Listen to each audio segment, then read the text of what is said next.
Hi everyone, I'm Pranoti, host of Under the Microscope.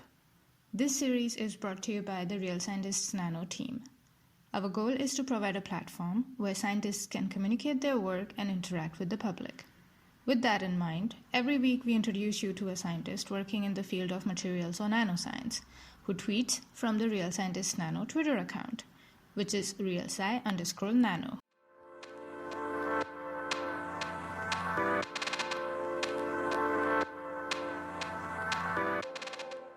Hi everyone, my name is Pranoti, and today we have with us Rebecca Cummings, who is a PhD student at the University of Glasgow in Scotland.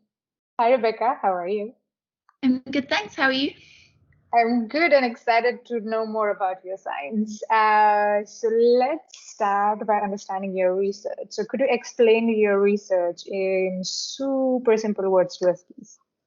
Sure. So I'm going to start by contradicting and using slightly technical language.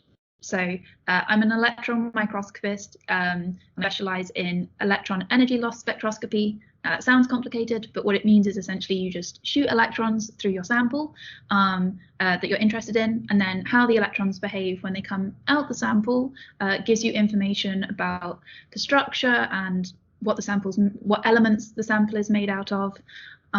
So the samples I look at most are the mirror coatings for gravitational wave detectors. Gravitational wave detectors are very big astronomical instruments, and they help us understand more about the universe, things like black holes, and also about very early history of the universe. Fully understanding the structure of all the materials in a gravitational wave detector can help you reduce the noise, which makes the detectors more sensitive. Mm-hmm. Okay. Wow. Can you tell us what the material is of these gravitational wave detectors? Because I'm a material scientist, so for me, it's always like, what is the material? Yeah. So the mirrors are coated with multi-layer coatings, and the different coatings have different properties. The coatings I look at are titanium-doped tantalum pentoxide. And specifically what I was most interested in, or I'm most interested in, is often there's like noble gas that get trapped in the coatings while the coatings are being made, that isn't really supposed to be there, but in some ways is not avoidable. I was interested in the structure of those small noble gas deposits. Interesting. That sounds super cool. And I want to talk to you more about this probably on the long podcast, the extended podcast. But for now, you will be curating the Real Scientist Nano Twitter account. What can the followers expect in your curation week? So I'm going to talk a little bit about how I ended up doing my PhD, how I got started, more about my research, which I sort of explained very briefly there. And I'm also going to sort of talk about the microscope that I use and how we collect the data. And then lastly, a little bit about sort of the wider applications of spectroscopy, because I don't just look at gravitational wave stuff.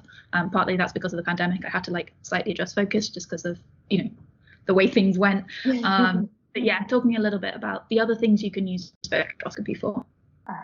Okay. Wow, that sounds like a lot of content, and looking forward to your time on the Twitter account, because I personally, electron microscopy and everything that comes with electron microscopy is one of my favorite things, like everything, the EDX, focused ion beam, yields, everything. I am really, really interested in all of that, and spectroscopy as well. This is just my personal view. So I'm definitely looking forward to having you on Real Scientist Nano. So thank you very much for speaking with me.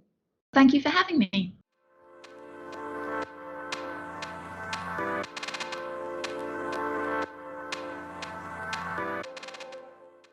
Thank you for listening. This is Pranoti, host of Under the Microscope. To know more about us, visit our website, thesciencetalk.com, and follow us on Twitter at realsci_nano.